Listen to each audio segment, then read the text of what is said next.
Robert कोसाकी द्वारा लिखित rich dad poor dad के इस ऑडियो बुक सारांश में आपका स्वागत है। इस पुस्तक के लेखक रॉबर्ट कोसाकी के दो पिता थे। एक पीएचडी के साथ सुशिक्षित पिता, जिनकी मृत्यु कंगाल अवस्था में हुई, जिन्हें वे पुअर डैड कहते थे, और दूसरे जो उतने सुशिक्षित नहीं थे लेकिन अमीर थे, जिन्हें वे छोटी उम्र से ही रिच डैड कहते थे। रॉबर्ट का अमीर बनने का सपना इन दो विपरीत दृष्टिकोणों से प्रभावित था।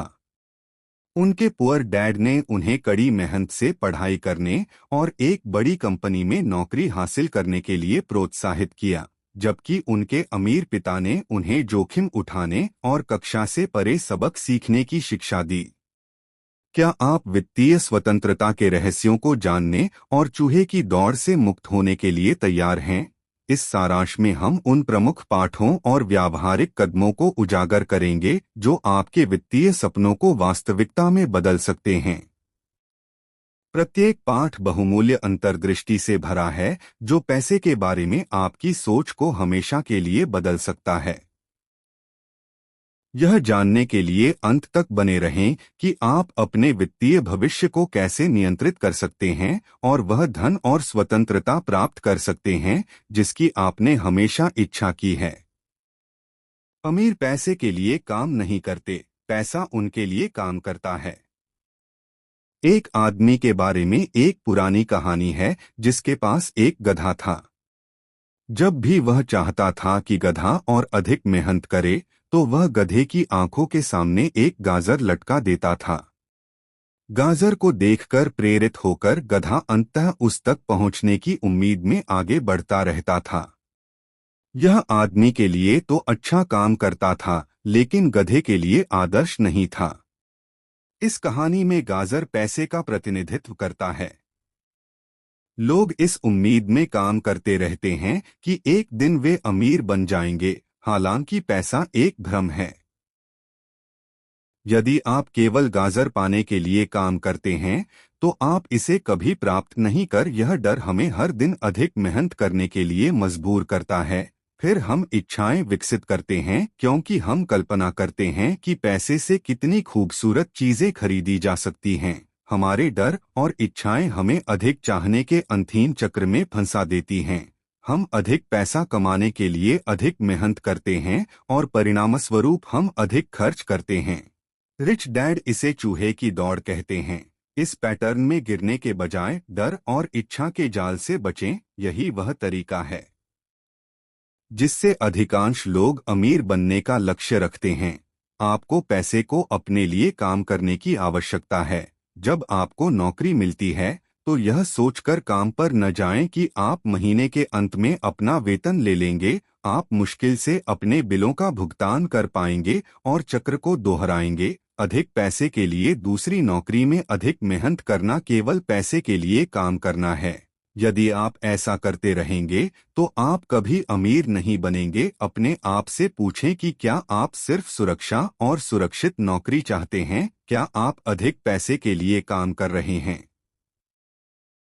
क्योंकि आपको लगता है कि यह आपको अमीर या संतुष्ट बना देगा? यदि उत्तर हाँ है, तो दुर्भाग्य से आप कभी सफल नहीं होंगे। आप गरीब मरेंगे। यदि आपका उत्तर नहीं है, तो आपने पहला कदम उठा लिया है। कभी भी पर्याप्त धन न होने के डर या अधिक धन कमाने की इच्छा को अपने आप को तर्कहीन व्यवहार की ओर न ले जाने दें। हमारे पास ऐसे बिजनेस स्कूल हैं जो हमें यह नहीं सिखाते कि किसी व्यवसाय को कैसे शुरू करें या उसका नेतृत्व करें। इसके बजाय वे हमें सिखाते हैं कि कैसे बीन काउंटर बने, लोगों को कैसे निकालें और कैसे आदेश दें। वे शायद ही कभी आपको एक नेता बनना सिखाते हैं। हर दिन जब आप जागते हैं, तो अपने आप से पूछें कि क्या आप वह सब कर रहे हैं जो आप कर सकते हैं। यदि आप अपनी पूरी क्षमता तक नहीं पहुंचे हैं, तो रोजाना पैसे के बारे में न सोचें या केवल बेहतर वेतन वृद्धि के लिए कड़ी मेहनत करें। अपने दिमाग में ऐसे विचार न रखें। जब रॉबर्ट और उनके दोस्त माइक किशोर थे, तो अमीर पिता ने उन्हें अपने सुविधा स्टोर पर मुफ्त में काम कराया। वे काम करते रहे, इस बारे में नहीं सोचते थे कि वे अपने काम के घंटों के दौरान कितना पैसा नहीं कमा रहे हैं। वे अपने दिमाग को मुक्त करने और पैसे को अपने लिए काम करने के लिए नए विचारों के साथ आने में सक्षम थे। स्टोर पर उन्होंने देखा कि स्टोर क्लर्क ने कॉमिक पुस्तकों के पहले कुछ पृष्ठों को आधा काट दिया। उसने एक आधा रख लिया और बाकी को फेंक दिया। दिन के अंत में वितरक आता और पुस्तकों का ऊपरी आधा हिस्सा ले जाता और स्टोर को नई कॉमिक्स देता। लड़कों ने वितरक की प्रतीक्षा की और पूछा कि क्या वे पुरानी कॉमिक पुस्तकें रख सकते हैं। उसने कहा हाँ, लेकिन उन्हें उन्हें नहीं बेचने के लिए सहमत होना पड़ा। लड़के सहमत हुए और एक व्यवसाय शुरू किया। उन्होंने बच्चों से 2 घंटे के लिए प्रत्येक कॉमिक्स को कुछ सेंट में पढ़ा। उन्होंने प्रति पुस्तक 10-10 सेंट लिए और फिर किताबें वापस कर दी। तकनीकी रूप से वे उन्हें नहीं बेच रहे थे। उन्होंने अपने गैरेज से अपना व्यवसाय चलाया और माइक की बहन को इसे प्रबंधित करने के लिए प्रति सप्ताह $1 का भुगतान किया। उन्होंने लगभग $99.50 प्रति सप्ताह कमाया। उन्होंने अंततः सीख लिया कि पैसे को उनके लिए कैसे काम करना है। वित्तीय साक्षरता क्यों सीखें? 1923 में शिकागो के एजवाटर बीच होटल में एक बैठक आयोजित की गई थी, जिसमें दुनिया के कई नेताओं ने दुनिया के सबसे धनी व्यापारियों के एक समूह के साथ भाग लिया था। उनमें से एक बड़ी स्टील कंपनी के प्रमुख चार्ल्स श्वाब और अन्य धनी व्यापारी थे। 25 साल बाद ये सभी लोग या तो दिवालिया हो गए थे, उन्होंने आत्महत्या कर ली थी या पागल हो गए थे। लोग पैसा कमाने के बारे में इतना चिंतित रहते हैं कि वे एक ऐसी शिक्षा प्राप्त करना भूल जाते हैं जो उन्हें सिखाती है कि इसे कैसे रखा जाए। यह कभी भी इस बारे में नहीं है कि आप कितना पैसा कमाते हैं, यह इस बारे में है कि आप कितना पैसा रखते हैं। कई लोगों ने लॉटरी में लाखों डॉलर जीते हैं। कुछ साल बाद वे खुद को उसी स्थिति में पाते हैं जहां से उन्होंने शुरुआत की थी, यदि इससे भी बदतर नहीं। तो कई लोग पूछते हैं कि उन्हें कैसे शुरुआत करनी चाहिए। जवाब काफी निराशाजनक है। जवाब वित्तीय रूप से साक्षर बनना है। जब आप एम्पायर स्टेट बिल्डिंग बनाना चाहते हैं तो आपको एक गहरा गड्ढा खोदना होगा और एक मजबूत नींव रखनी होगी। जब आप एक छोटा सा घर बनाना चाहते हैं तो आपको केवल 6 इंच कंक्रीट स्लैब की आवश्यकता होती है। दुर्भाग्य से ज्यादातर लोग एम्पायर स्टेट बिल्डिंग को 6 कंक्रीट स्लैब पर बनाते हैं और अंततः यह टूट जाता है। गरीब पिता चाहते थे कि रॉबर्ट किताबें पढ़े और अध्ययन करें, जबकि अमीर पिता चाहते थे कि वह वित्तीय रूप से साक्षर बने। स्कूल प्रणाली लोगों को बिना नींव के घर बनाना सिखाती है, जबकि किताबें पढ़ना और अध्ययन करना अभी भी महत्वपूर्ण है। वे पर्याप्त नहीं हैं। देनदारियों और परिसंपत्तियों और बस परिसंपत्तियों के बीच अंतर को समझें। यह सरल लग सकता है, लेकिन अमीर बनने के लिए आपको इस एक नियम का पालन करने की आवश्यकता है। गरीब और मध्यम वर्ग देनदारियों से सोचते हैं कि वे संपत्ति हैं, जबकि अमीर वास्तविक संपत्ति खरीदते हैं। इस शिक्षा की सरलता के कारण ही हर कोई अमीर नहीं है। यह इतना सरल है कि कोई इसके बारे में नहीं सोचता। लोगों को लगता है कि वे साक्षरता और वित्तीय साक्षरता के बीच अंतर जानते हैं। ज्यादातर लोग केवल साक्षर होने को समझते हैं। रिच डैड ने सरल चार्ट के माध्यम से संपत्ति और देनदारियों के बीच अंतर को समझाया। संपत्ति का नकदी प्रवाह पैटर्न आय विवरण को कभी कभी लाभ और हानि विवरण के रूप में संदर्भित किया जाता है। यहाँ आय का मतलब है कि वह पैसा जो आपकी जेब में आता है, और खर्च का मतलब है वह पैसा जो आपकी जेब से निकलता है। बैलेंस शीट एक बैलेंस शीट किसी व्यक्ति की संपत्ति को उसकी देनदारियों के साथ सूचीबद्ध करती है और उसकी तुलना करती है। संपत्ति ऐसी चीजें हैं जो बिना काम किए आपकी जेब में पैसा डालती हैं। उदाहरण के लिए, यदि आप एक घर खरीदते हैं और इसे दूसरों को किराए पर देते हैं तो किराया बंधक का भुगतान कर सकता है और फिर भी आपकी जेब में पैसा छोड़ सकता है। दूसरी ओर, देनदारियां ऐसी चीजें हैं, उदाहरण के लिए एक घर खरीदना और उसे किराए पर दिए बिना उसमें रहना। इसका मतलब है कि आप बिना कुछ हासिल किए सिर्फ पैसा खर्च कर रहे हैं। संपत्ति से अमीर बनना देनदारियों से गरीब बनना। अमीर के पास अधिक पैसा है क्योंकि वे समझते हैं कि संपत्ति क्या है। गरीबों के पास कम पैसा है क्योंकि वे इस सिद्धांत को सही ढंग से नहीं समझते हैं। यही कारण है कि वित्तीय साक्षर होना इतना महत्वपूर्ण है। जब आप उन परिवारों की आय को देखते हैं जो वास्तव में कड़ी मेहनत करते हैं, तो उनके नकदी प्रवाह का इतिहास आमतौर पर दिखाता है कि वे कड़ी मेहनत करते हैं और अच्छा पैसा कमाते हैं। हालांकि जब इसे खर्च किया जाता है तो पैसा कई देनदारियों की ओर चला जाता है, जिससे संपत्ति हासिल करने के लिए कुछ नहीं बचता। एक और चार्ट अमीर पिता ने लड़कों को मध्यम वर्ग की आय स्टेटमेंट बैलेंस शीट का नकदी प्रवाह दिखाया। इसमें मध्यम वर्ग के पास उनकी संपत्ति कॉलम में कुछ भी नहीं है और केवल एक चीज जो उनकी आय बढ़ाती है वह है उनका वेतन। हालांकि जब हम उनके व्यय श्रेणी को देखते हैं तो मध्यम वर्ग अपना अधिकांश पैसा किराए या बंधक, करों और रोजमर्रा के खर्चों में खो देता है। मध्यम वर्ग अपना पैसा इस तरह खर्च करता है और यदि वे ऐसा करना जारी रखते हैं तो वे भविष्य में हमेशा मध्यम वर्ग ही रहेंगे। उनके पास पैसा भी कम हो सकता है क्योंकि वे अपना पैसा देनदारियों पर खर्च करते हैं, जैसे कि बंधक, कार ऋण, गृह ऋण और क्रेडिट कार्ड शुल्क। दूसरी ओर और गरीब लोग देनदारियां नहीं खरीदते हैं, लेकिन वे संपत्ति भी नहीं खरीदते हैं। वे केवल अपने वेतन से पैसा कमाते हैं और इसे दैनिक जीवन व्यय पर खर्च करते हैं। उदाहरण के लिए एक गरीब आदमी $1000 कमाता है, वह अपने छोटे से घर के किराए के लिए $300, परिवहन के लिए $200, करों के लिए $200 और भोजन और कपड़ों के लिए $200 का भुगतान करता है। इन सभी का भुगतान करने के बाद उसके पास कुछ भी नहीं बचता है। कभी कभी उसे पैसे उधार लेने की आवश्यकता हो सकती है, जिससे वह और अधिक कर्ज में डूब जाता है। अमीर बिना काम किए पैसे कमाने के लिए अपनी संपत्ति का उपयोग करते हैं। उदाहरण के लिए अमीर लोग घर खरीदने के लिए ऋण लेते हैं और फिर इसे छोटे पैमाने पर दूसरों को किराए पर दे देते हैं। वे ऋण की किस्त के लिए मासिक $1 का भुगतान करते हैं और अमीर पिता उनकी मानसिकता थी जिस तरह से उन्होंने अपने पैसे को संभालने का चुनाव किया। उसने उन्हें 1960 के दशक में अलग अलग वित्तीय रास्तों पर डाल दिया। जब आप बच्चों से पूछते हैं कि वे क्या बनना चाहते हैं, तो वे डॉक्टर बनना चाहते थे या अच्छे ग्रेड प्राप्त करना चाहते थे। हर कोई सोचता था कि अच्छे ग्रेड प्राप्त करने का मतलब है कि वे बहुत पैसा कमाएंगे।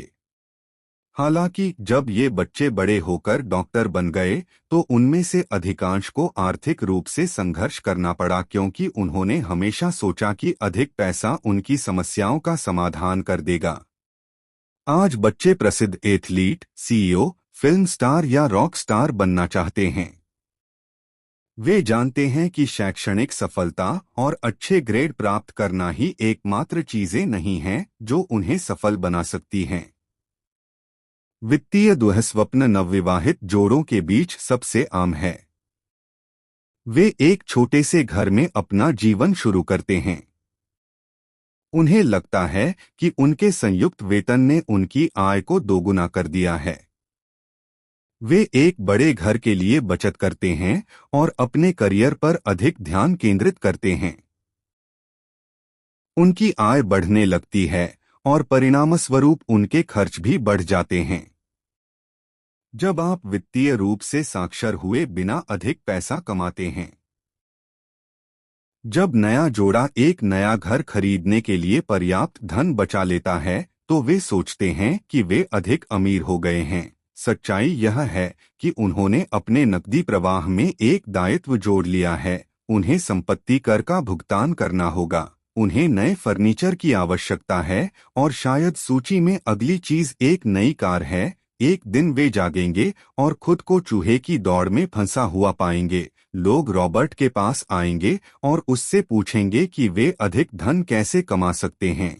समस्या यह है कि उन्हें लगता है कि अधिक धन उनकी समस्याओं का समाधान कर देगा।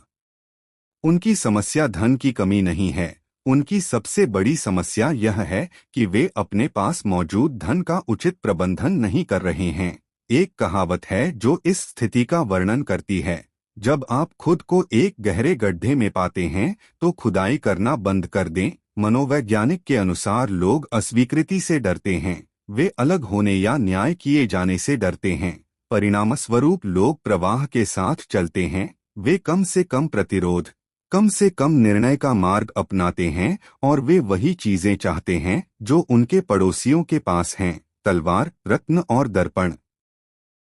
तलवार शक्ति का प्रतिनिधित्व करती है, रत्न का अर्थ है धन और दर्पण आत्मज्ञान को दर्शाता है, जो कि सबसे बड़ी शक्ति है। जब आपके पास आत्मज्ञान की शक्ति होती है तो आप खुद को दर्पण में देख सकते हैं और खुद से पूछ सकते हैं कि क्या आप जो कर रहे हैं वह सही है। गरीब और मध्यम वर्ग पैसे से नियंत्रित होते हैं और कभी अमीर नहीं बन पाते। 16 साल की उम्र में रॉबर्ट और माइक ने रिच डैड के साथ लेखाकारों, प्रबंधकों, निवेशकों और कर्मचारियों के साथ बैठकों में घंटों बिताए। रिच डैड एक अशिक्षित व्यक्ति था जिसने 13 साल की उम्र में स्कूल छोड़ दिया था, बैठकें आयोजित कर रहा था और अन्य शिक्षित लोगों को आदेश दे रहा था। रॉबर्ट और माइक इन बैठकों में भाग लेना पसंद करते थे।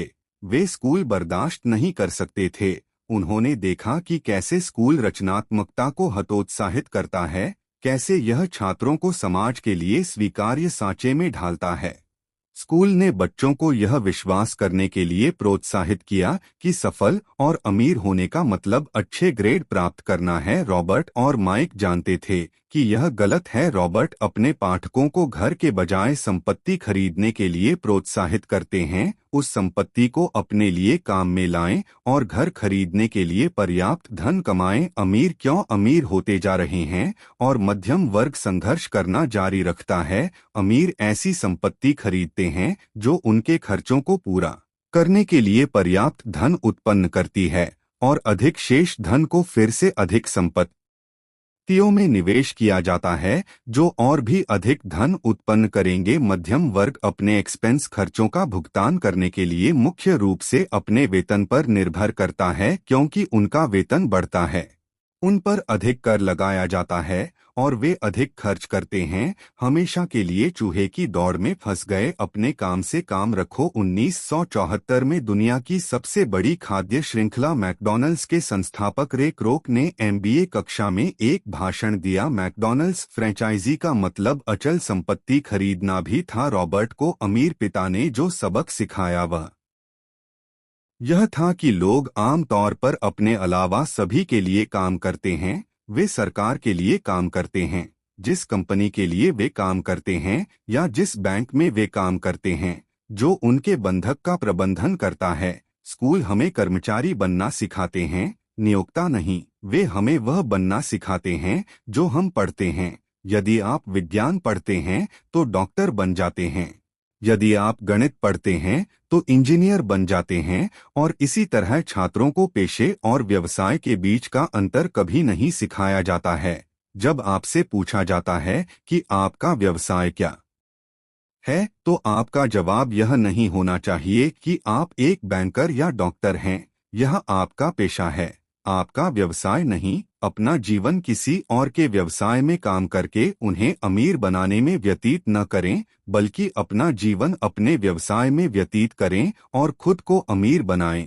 अपनी नौकरी न छोड़े। यह वह नहीं है जो यह पुस्तक सिखा रही है। आप अपनी नौकरी बनाए रखें, लेकिन अपनी संपत्ति में भी निवेश करें। अपने खर्चों को यथासंभव कम रखें और अपनी देनदारियों को बढ़ाने की इच्छा का विरोध करें। यहाँ उन संपत्तियों के कुछ उदाहरण दिए गए हैं। उन्हें रियल एस्टेट और स्टॉक पसंद थे, खासकर छोटी कंपनियों में निवेश करना। उन्होंने अपना दिन का काम जारी रखा जैसा कि रिच डैड ने उन्हें सिखाया था। उन्होंने अपनी संपत्ति को बढ़ने और स्थिर रखने के साथ साथ अपने खुद के व्यवसाय पर भी ध्यान दिया। जब भी $1 आता तो वह उसे कभी जाने नहीं देते थे। जब आप लग्जरी वस्तुएं खरीदना चाहते हैं तो यह ठीक है, लेकिन मध्यम वर्ग और अमीर के बीच बड़ा अंतर यह है कि मध्यम वर्ग पहले लग्जरी वस्तुएं खरीदता है, जबकि अमीर उन्हें अंत में खरीदते हैं। अब आप अमीरों के सबसे बड़े रहस्य के बारे में जानने के लिए तैयार हैं? अगले अध्याय में कर कैसे काम करते हैं, मैं आपको रॉबिन हुड के बारे में थोड़ा याद दिलाना चाहता हूं। रॉबिन हुड और उसके खुशमिजाज लोगों का समूह अमीरों से लूटता था और गरीबों को देता था। लोग उसे नायक मानते थे। अमीर पिताजी हमेशा सोचते थे कि रॉबिन हुड एक खलनायक है, और भले ही रॉबिन हुड बहुत पहले चला गया हो, जो लोग उसके निर्देशों का पालन करना जारी रखते हैं वे अभी भी मौजूद हैं। रॉबिन हुड का विचार आज हमारे समाज में गरीबी का एक प्राथमिक कारण है। लोग हमेशा सोचते हैं। अगले अध्याय में कर कैसे काम करते हैं, मैं आपको रॉबिन हुड के बारे में थोड़ा याद दिलाना चाहता हूं। रॉबिन हुड और उसके खुशमिजाज लोगों का समूह अमीरों से लूटता था और गरीबों को देता था। लोग उसे नायक मानते थे। अमीर पिताजी हमेशा सोचते थे कि रॉबिन हुड एक खलनायक है, और भले ही रॉबिन हुड बहुत पहले चला गया हो, जो लोग उसके निर्देशों का पालन करना जारी रखते हैं वे अभी भी मौजूद हैं। रॉबिन हुड का विचार आज हमारे समाज में गरीबी का एक प्राथमिक कारण है। लोग हमेशा सोचते हैं कि अमीरों को इसके लिए भुगतान करना चाहिए, लेकिन अमीरों पर कर नहीं लगाया जाता है। मूल रूप से मध्यम वर्ग है। इंग्लैंड और अमेरिका में कोई कर नहीं था, हालांकि कभी कभी सरकारें 1874 में युद्धों के दौरान करों की मांग करती थीं। इंग्लैंड ने आयकर को स्थायी कर दिया और अमेरिका ने 1913 में इसका अनुसरण किया, हालांकि नागरिक इसके विरोध में थे।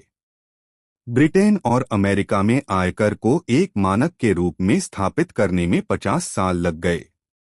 जितना कम वह खर्च करता और जितने कम लोगों को वह रोजगार देता, उतना ही अधिक वह अपने निवेशकों के बीच सम्मानित होता। अमीर पिता हमेशा यही सोचते थे कि सरकारी कर्मचारी आलसी होते हैं, जबकि गरीब पिता हमेशा यही सोचते थे कि अमीर लालची होते हैं और उन्हें अधिक कर देना चाहिए।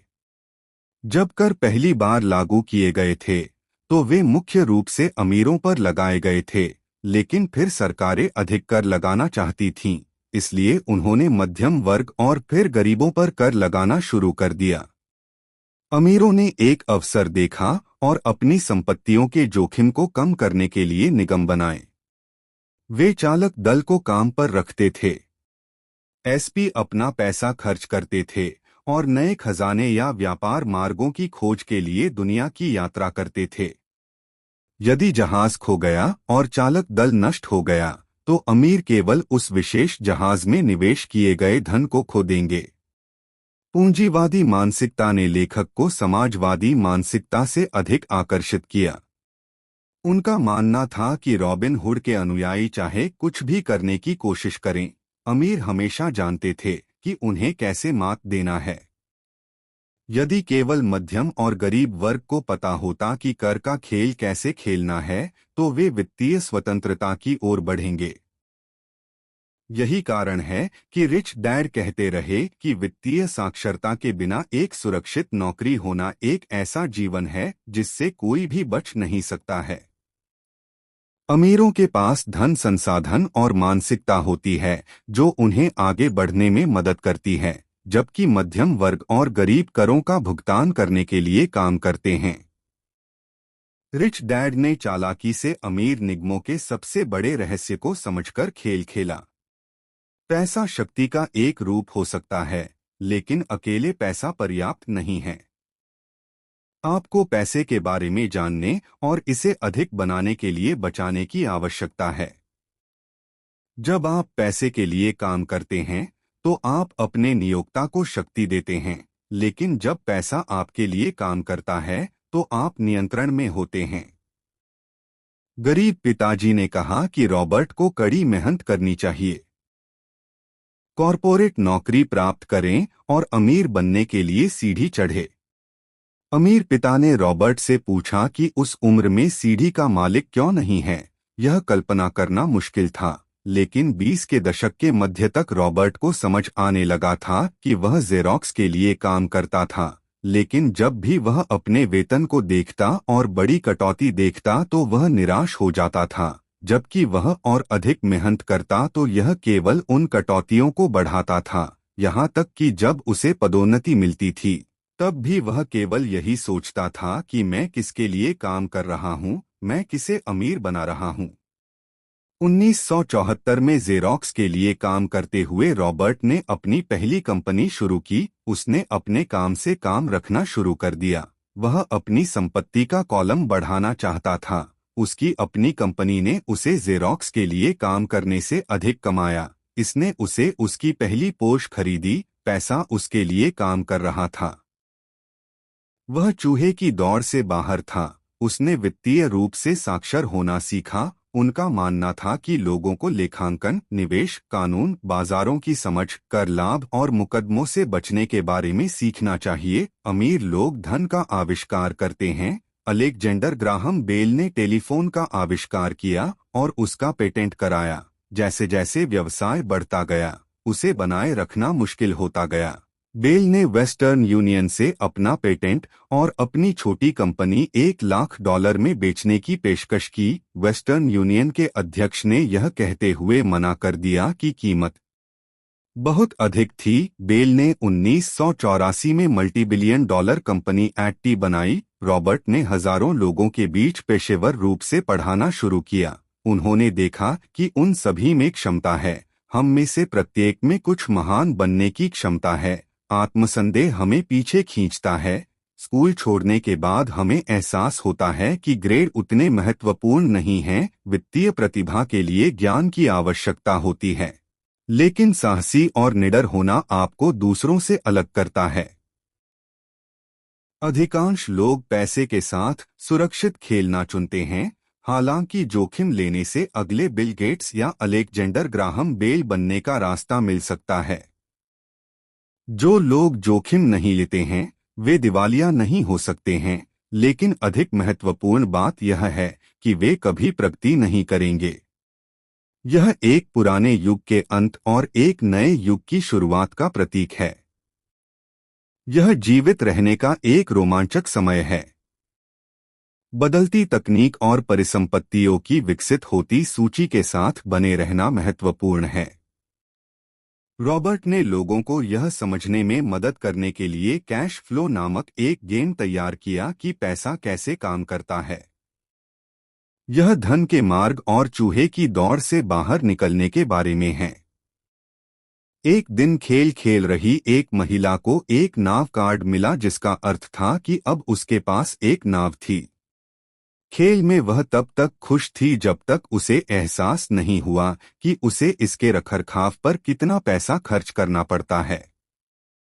उसने महसूस किया कि नाव उसके पैसे खा रही थी। कुछ समय बाद उसने स्वीकार किया कि वह इस खेल को अपने जीवन से जोड़ सकती है।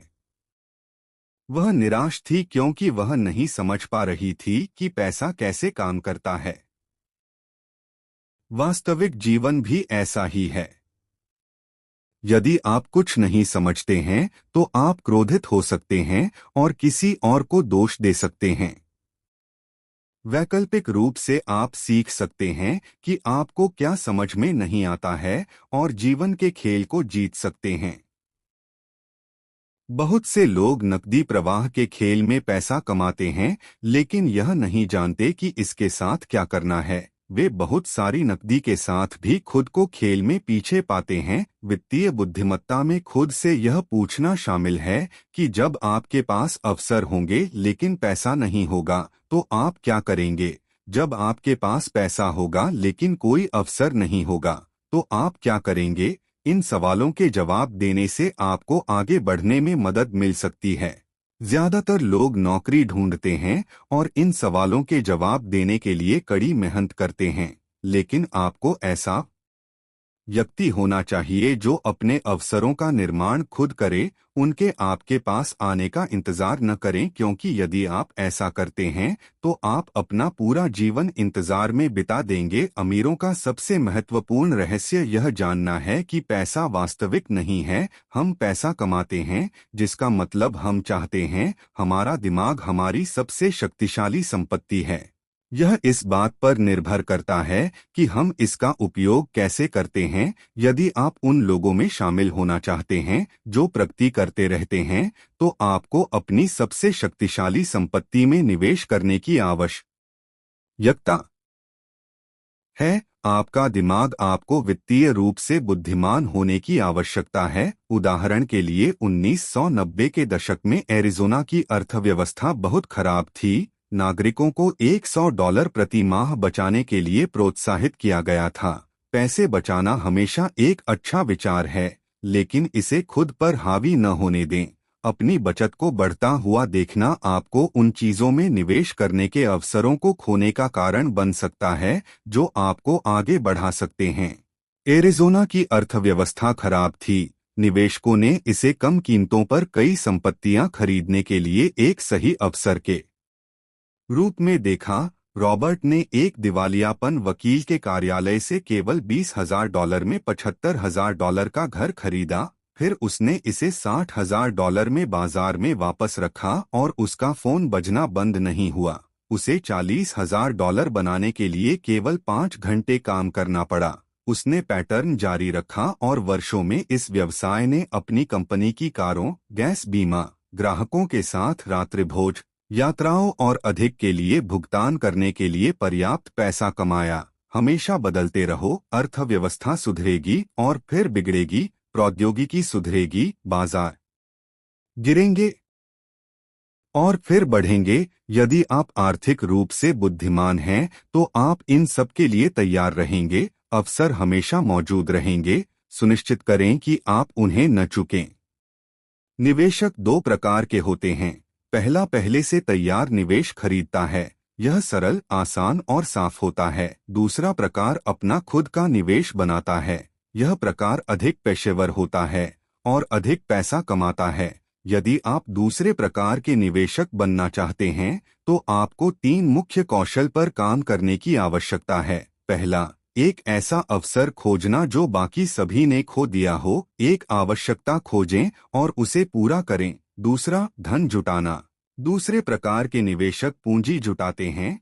उन्हें हमेशा बैंक की आवश्यकता नहीं होती। तीसरा, स्मार्ट लोगों को संगठित करना। सभी बुद्धिमान लोग प्रभारी नहीं होते। अपने आप को स्मार्ट लोगों के साथ घेरें जो आपको कार्रवाई के सर्वोत्तम तरीकों पर सलाह दे सकते हैं। सीखने के लिए काम करें, पैसे के लिए काम न करें। एक पत्रकार ने रॉबर्ट के साथ एक साक्षात्कार की व्यवस्था की।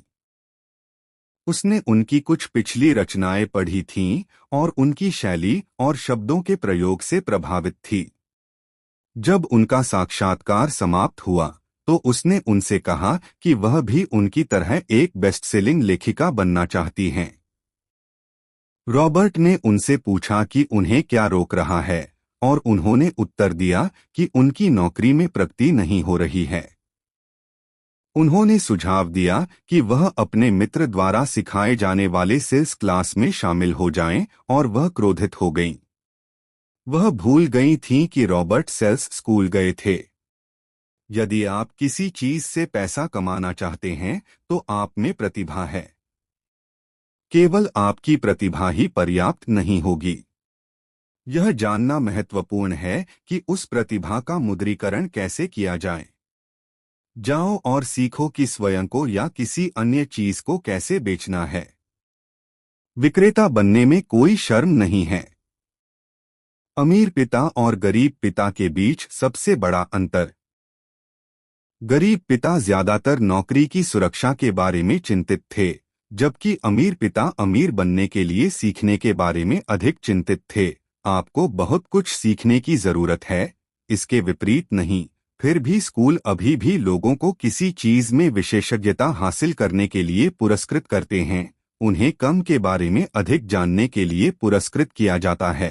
उदाहरण के लिए, जब डॉक्टर मास्टर डिग्री प्राप्त करते हैं और फिर बाल रोग जैसे किसी विशिष्ट क्षेत्र में डॉक्टरेट करते हैं, तो उन्हें कम के बारे में अधिक जानने के लिए पुरस्कृत किया जाता है। बहुत कुछ सीखने के लिए आपको विभिन्न कंपनियों के लिए काम करने की जरूरत होती है। दुनिया में विभिन्न चीजों के बारे में अपने ज्ञान का विस्तार करें और सीखें कि सब कुछ कैसे काम करता है। यही कारण है कि अमीर पिता ने जोर देकर कहा कि युवा रॉबर्ट और माइक डॉक्टरों, अकाउंटेंट, वकीलों और अन्य पेशेवरों के साथ बैठकों में उनके साथ बैठें ताकि वे प्रत्येक विशेषज्ञ के बारे में थोड़ा बहुत सीख सकें। जब रॉबर्ट ने नौकरी छोड़ दी मरीन कोर में शामिल होने के लिए उनकी उच्च वेतन वाली नौकरी, बेचारे पिता समझ नहीं पा रहे थे कि वह क्यों हताश थे। रॉबर्ट ने यह समझाने की कोशिश की कि उन्होंने यह निर्णय क्यों लिया, लेकिन वह उनसे बात नहीं कर सके। उन्होंने उनसे कहा कि वह उड़ना सीखना चाहते थे, लेकिन अधिक महत्वपूर्ण बात यह थी कि वह सैनिकों का नेतृत्व करना सीखना चाहते थे। कर्मचारियों की एक टीम का नेतृत्व करना या किसी कंपनी का प्रबंधन करना अपनी खुद की कंपनी चलाने का सबसे कठिन हिस्सा है, इसलिए रॉबर्ट इसे सीखना चाहते थे। वियतनाम से लौटने के बाद रॉबर्ट जेरॉक्स कॉरपोरेशन में शामिल हो गए। उन्होंने यह नौकरी लाभ के लिए नहीं की थी, वह किसी को कुछ बेचने के विचार से शर्मिंदा और डरे हुए थे। उन्होंने उस कक्षा के बाद अपने डर पर काबू पाने के लिए कंपनी द्वारा पेश किए गए बिक्री प्रशिक्षण कार्यक्रम में भाग लेने का फैसला किया। उसने उनकी कुछ पिछली रचनाएं पढ़ी थीं और उनकी शैली और शब्दों के प्रयोग से प्रभावित थी। जब उनका साक्षात्कार समाप्त हुआ तो उसने उनसे कहा कि वह भी उनकी तरह एक बेस्टसेलिंग लेखिका बनना चाहती हैं। रॉबर्ट ने उनसे पूछा कि उन्हें क्या रोक रहा है, और उन्होंने उत्तर दिया कि उनकी नौकरी में प्रगति नहीं हो रही है। उन्होंने सुझाव दिया कि वह अपने मित्र द्वारा सिखाए जाने वाले सेल्स क्लास में शामिल हो जाएं, और वह क्रोधित हो गईं। वह भूल गई थीं कि रॉबर्ट सेल्स स्कूल गए थे। यदि आप किसी चीज से पैसा कमाना चाहते हैं तो आप में प्रतिभा है। केवल आपकी प्रतिभा ही पर्याप्त नहीं होगी। यह जानना महत्वपूर्ण है कि उस प्रतिभा का मुद्रीकरण कैसे किया जाए। जाओ और सीखो कि स्वयं को या किसी अन्य चीज को कैसे बेचना है। विक्रेता बनने में कोई शर्म नहीं है। अमीर पिता और गरीब पिता के बीच सबसे बड़ा अंतर। गरीब पिता ज्यादातर नौकरी की सुरक्षा के बारे में चिंतित थे, जबकि अमीर पिता अमीर बनने के लिए सीखने के बारे में अधिक चिंतित थे। आपको बहुत कुछ सीखने की जरूरत है, इसके विपरीत नहीं। फिर भी स्कूल अभी भी लोगों को किसी चीज में विशेषज्ञता हासिल करने के लिए पुरस्कृत करते हैं। उन्हें कम के बारे में अधिक जानने के लिए पुरस्कृत किया जाता है।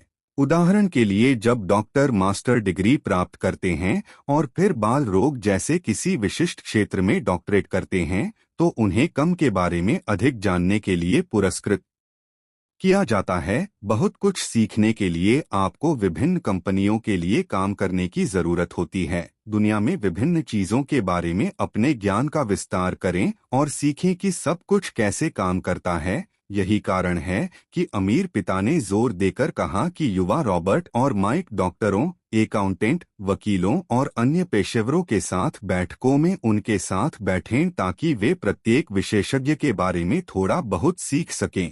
जब रॉबर्ट ने नौकरी छोड़ दी मरीन कोर में शामिल होने के लिए उनकी उच्च वेतन वाली नौकरी, बेचारे पिता समझ नहीं पा रहे थे कि वह क्यों हताश थे। रॉबर्ट ने यह समझाने की कोशिश की कि उन्होंने यह निर्णय क्यों लिया, लेकिन वह उनसे बात नहीं कर सके। उन्होंने उनसे कहा कि वह उड़ना सीखना चाहते थे, लेकिन अधिक महत्वपूर्ण बात यह थी कि वह सैनिकों का नेतृत्व करना सीखना चाहते थे। कर्मचारियों की एक टीम का नेतृत्व करना या किसी कंपनी का प्रबंधन करना अपनी खुद की कंपनी चलाने का सबसे कठिन हिस्सा है, इसलिए रॉबर्ट इसे सीखना चाहते थे। वियतनाम से लौटने के बाद रॉबर्ट जेरॉक्स कॉरपोरेशन में शामिल हो गए। उन्होंने यह नौकरी लाभ के लिए नहीं की थी, वह किसी को कुछ बेचने के विचार से शर्मिंदा और डरे हुए थे। उन्होंने उस कक्षा के बाद अपने डर पर काबू पाने के लिए कंपनी द्वारा पेश किए गए बिक्री प्रशिक्षण कार्यक्रम में भाग लेने का फैसला किया। रॉबर्ट ने अपनी स्वयं की कंपनी चलाना शुरू किया।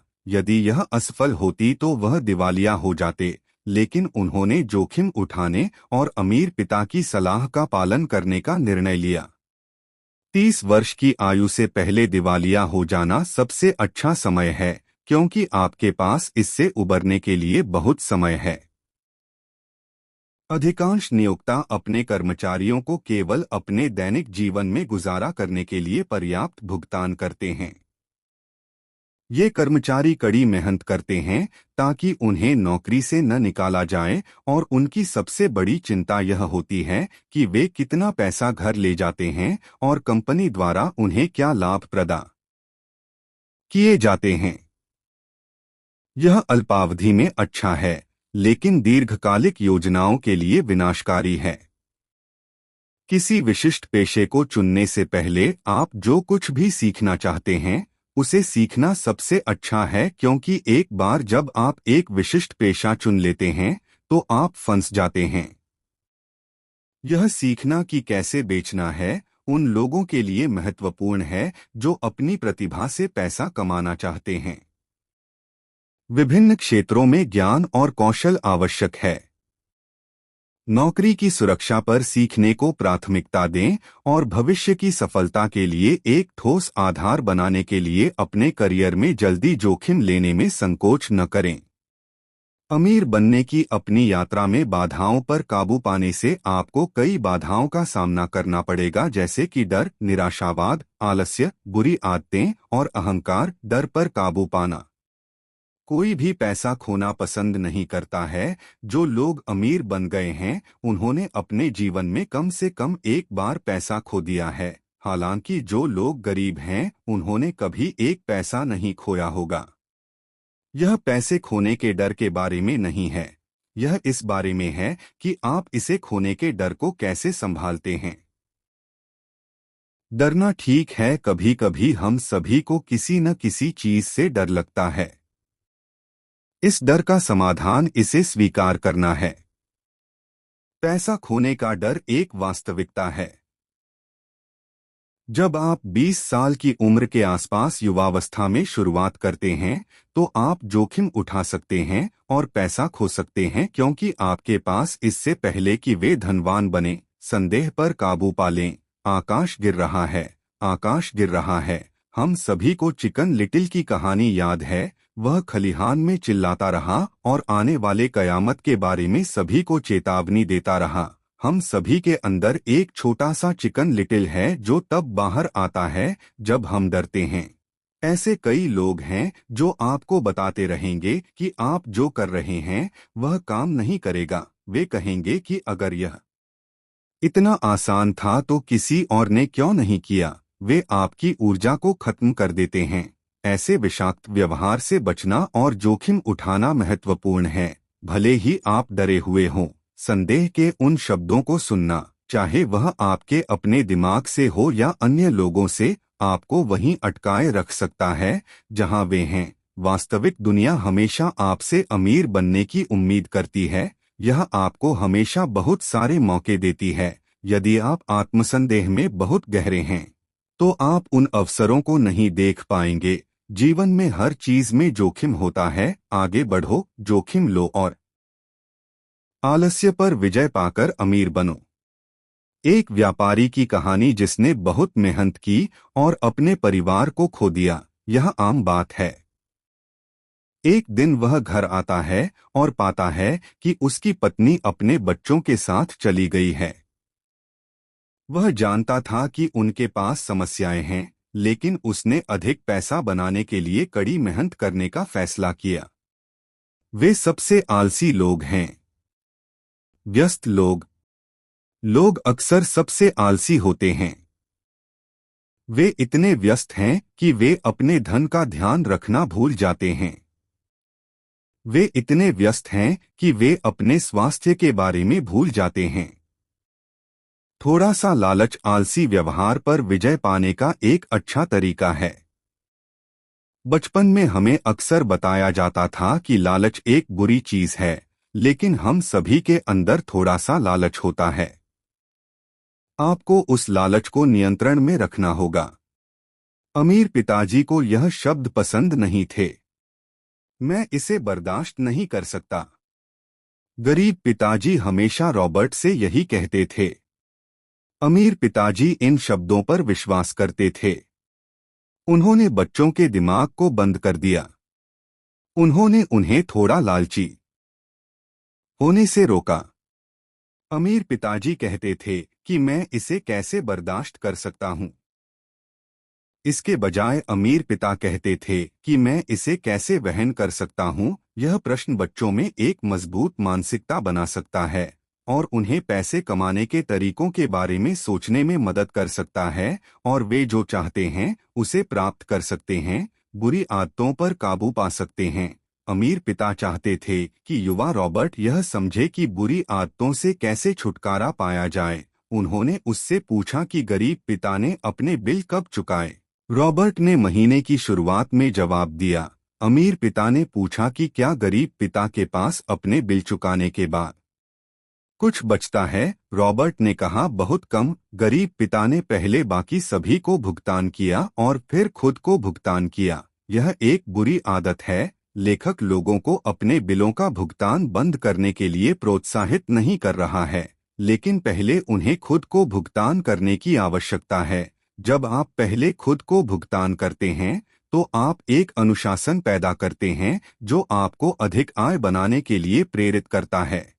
पहले खुद को भुगतान करने का मतलब है कि आप अपने खर्चों का भुगतान शुरू करने से पहले अपने निवेश पोर्टफोलियो में पैसा लगा, क्योंकि आप अपने धन को बढ़ते हुए देखते हैं और यह आपको अधिक मेहनत और होशियारी से काम करने के लिए प्रोत्साहित करता है। इन बाधाओं पर काबू पाने के लिए अपने डर को स्वीकार करने और उसका सामना करने, निराशावाद से बचने, आलसी होने के बजाय सक्रिय रहने, अच्छी आदतों को विकसित करने और विनम्रता बनाए रखने की आवश्यकता होती है। ऐसा करने से आप वित्तीय सफलता और व्यक्तिगत विकास के मार्ग पर खुद को स्थापित करते हैं। शुरुआत करने से अमीर बनने के लिए बहुत दृढ़ संकल्प की आवश्यकता होती है। आप अपने अवसर खुद बनाते हैं। स्कूल हमें सिखाते हैं कि हमें अपने वित्तीय भविष्य के बारे में चिंता नहीं करनी चाहिए, क्योंकि सरकार या जिस कंपनी के लिए हम काम करते हैं वह इसका ध्यान रखेगी। यह बच्चों को आगे बढ़ने में मदद नहीं करता है। आपके भीतर वित्तीय प्रतिभा को जगाने में मदद करने के लिए यहाँ 10 कदम दिए गए हैं। एक, आत्मा की शक्ति वास्तविकता से बड़ी है। रॉबर्ट किसी ऐसे व्यक्ति को जानता था जिसका सपना अमेरिकी ओलंपिक टीम का हिस्सा बनना था। उसे हर दिन सुबह 4:00 बजे उठना पड़ता था और 3 घंटे तैरना पड़ता था। उसने दोस्तों के साथ रातें बिताना छोड़ दिया और पार्टियों को छोड़ दिया। जब रॉबर्ट ने उससे पूछा कि उसे क्या प्रेरित करता है तो उसने कहा कि वह यह अपने लिए और अपने प्रियजनों के लिए कर रही थी। प्यार उसे प्रेरित कर रहा था। अगर आप लोगों से पूछते हैं कि क्या वे अमीर और आर्थिक रूप से स्वतंत्र होना चाहते हैं तो आम जवाब हाँ है। जब उन्हें यह एहसास होता है कि यह जितना उन्होंने सोचा था उससे कहीं अधिक कठिन है तो वे उद्देश्य खोजने की अपनी प्रेरणा खो देते हैं। अपने आप से कहें कि आप गरीब नहीं बनना चाहते, आप कर्मचारी नहीं बनना चाहते, आप औसत नहीं बनना चाहते। यह आपकी इच्छाओं को प्रज्वलित करेगा। मैं अपनी खुद की कंपनी बनाना चाहता हूँ, मैं नियोक्ता बनना चाहता हूँ, मैं अमीर बनना चाहता हूँ। यदि ये भावनाएं काफी मजबूत हैं तो आप उन्हें अपने सपनों को प्राप्त करने के लिए ईंधन के रूप में उपयोग कर सकते हैं। 2, चुनाव की शक्ति। आपके द्वारा कमाए गए प्रत्येक डॉलर पर आपका पूर्ण नियंत्रण होता है। आप चुनते हैं कि आप इसे बर्बाद करेंगे या निवेश करेंगे। आप नियंत्रित करते हैं कि आप उस डॉलर को कैसे खर्च करेंगे। भले ही संपत्ति आपको सौंप दी जाए, आपको अभी भी यह सीखने की जरूरत है कि उन संपत्तियों को कैसे बनाए रखा जाए। दुर्भाग्य से ज्यादातर लोग अमीर नहीं बनना चुनते हैं। वे खुद पर सीमाएं निर्धारित करते हैं जो उन्हें एक निश्चित आकार में ढाल देती हैं। वे आश्वस्त हैं कि पैसा भी एक संभावना नहीं है, हर किसी के पास एक विकल्प है। शिक्षा सबसे अच्छी चीज है जिसमें आप कभी भी निवेश कर सकते हैं, क्योंकि आपका दिमाग आपकी सबसे शक्तिशाली संपत्ति है। 3, एसोसिएशन की शक्ति। अपने दोस्तों को उनकी वित्तीय स्थिति के आधार पर न चुने। जीवन के विभिन्न क्षेत्रों से दोस्त बनाएं। आप उन लोगों से सीख सकते हैं जो आपसे अलग हैं। ज्यादातर अमीर लोग जब अमीर बन जाते हैं तो उनके दोस्त उनसे लगभग कभी नहीं पूछते कि वे कैसे अमीर बने। वे कभी नहीं पूछते कि उनके जैसा पैसा कैसे कमाया जाए। वे सिर्फ नौकरी या पैसा मांगते हैं। 4 जल्दी सीखने की शक्ति। आप जो सीखते हैं और जो आप अपने दिमाग में रखते हैं उसके बारे में सावधान रहें। आप वही बन जाते हैं जो आप सीखते हैं। यदि आप चिकित्सा का अध्ययन करते हैं तो आप मरीजों का इलाज करते हैं। यदि आप इंजीनियरिंग का अध्ययन करते हैं तो आप पुल या घर बनाते हैं।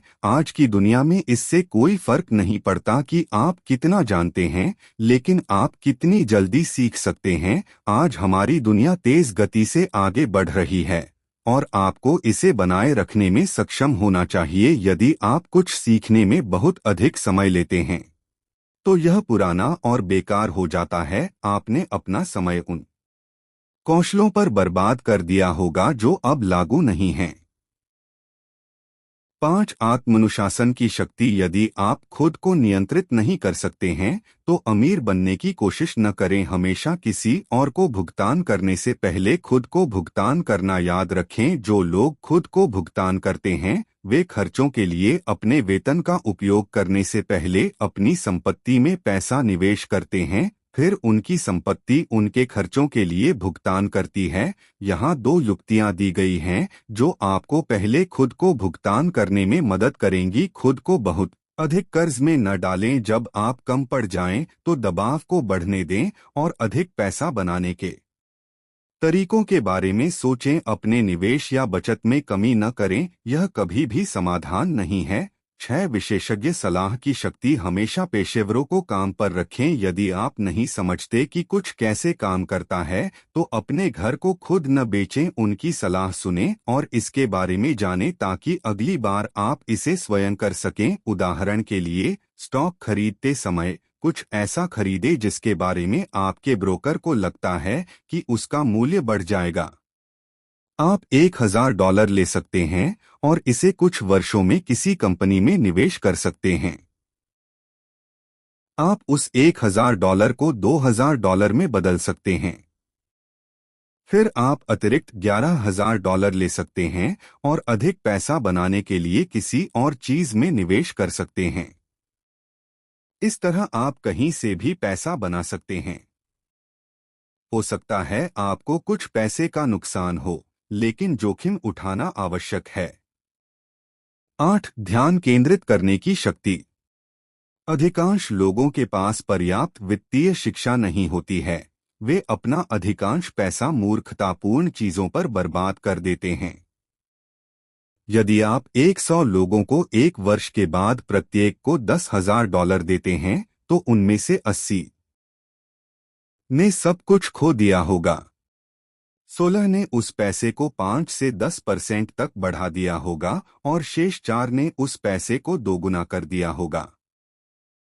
स्कूल हमें ऐसे पेशे में काम करना सिखाते हैं जो पैसा कमाता है, लेकिन हमें वास्तव में यह सीखने की जरूरत है। आपको इससे अधिक चतुर होने की आवश्यकता है, अन्यथा यह आपको नियंत्रित कर लेगा। 9 मिथकों की शक्ति। सीखने की असली शक्ति अपने खुद के नायकों को बनाना और उनका अनुकरण करना है। जब आप युवा हों तो उनके कदमों, तकनीकों और उनके काम से सीखें। जैसे जैसे आप बड़े होते हैं, आपके नायक अक्सर बास्केटबॉल या फुटबॉल खिलाड़ी होते हैं। आपके नायकों को आपकी मानसिकता का अनुसरण करना चाहिए। नए नायकों का चयन करें जो आपको अपने लक्ष्यों तक पहुंचने में मदद करेंगे। व्यक्तिगत नायक हमें वह बनने के लिए प्रेरित करते हैं जो हम चाहते हैं। वे चीजों को आसान बनाते हैं, हमें लंबे समय तक प्रेरित रखते हैं। 10 देने की शक्ति। जब भी आपको लगे कि आपको किसी चीज की आवश्यकता है तो कुछ दान करें। समर्थन के लिए एक चैरिटी खोजें। पुराने कपड़े किसी चैरिटी को दान करें। यही देने की शक्ति है। आप जो देते हैं वह हमेशा आपके पास वापस आता है, भले ही वह आपके पास न आए। आप पाएंगे कि देने का आनंद ही पुरस्कार था। इन 10 सिद्धांतों को ध्यान में रखकर आप खुद को अमीर बनने के रास्ते पर स्थापित कर सकते हैं। निष्कर्ष। रॉबर्ट कोसाकी द्वारा रिच डैड पुअर डैड, उनके पुअर डैड और रिच डैड के विपरीत पाठों के माध्यम से वित्तीय सफलता के लिए आवश्यक मानसिकता और रणनीतियों में अमूल्य अंतर्दृष्टि प्रदान करता है। कोसाकी ने वित्तीय शिक्षा के महत्व को दर्शाया है, जोखिम लेना और सीखना।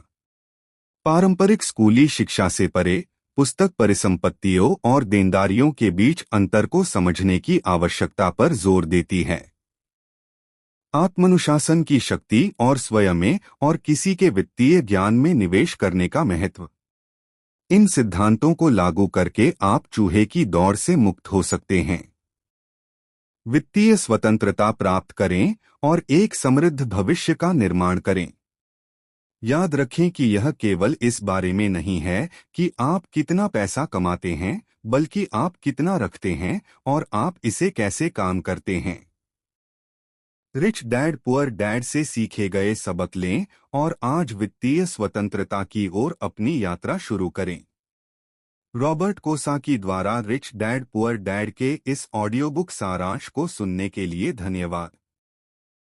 हमें उम्मीद है कि इन शक्तिशाली पाठों और व्यावहारिक कदमों ने आपको अपनी वित्तीय यात्रा का प्रभार लेने के लिए प्रेरित किया है। वित्तीय स्वतंत्रता का मार्ग याद रखें। ज्ञान, अनुशासन और सही मानसिकता से परिपूर्ण आपने जो सीखा है उसे लागू करना न भूलें और आज से ही स्मार्ट वित्तीय निर्णय लेना शुरू करें। यदि आपको यह सारांश पसंद आया हो तो कृपया बेस्ट सेलिंग पुस्तकों के अधिक व्यावहारिक सारांशों के लिए हमारे चैनल की सदस्यता लें। अगली बार तक सीखते रहें, बढ़ते रहें और वित्तीय रूप से सशक्त बने रहें।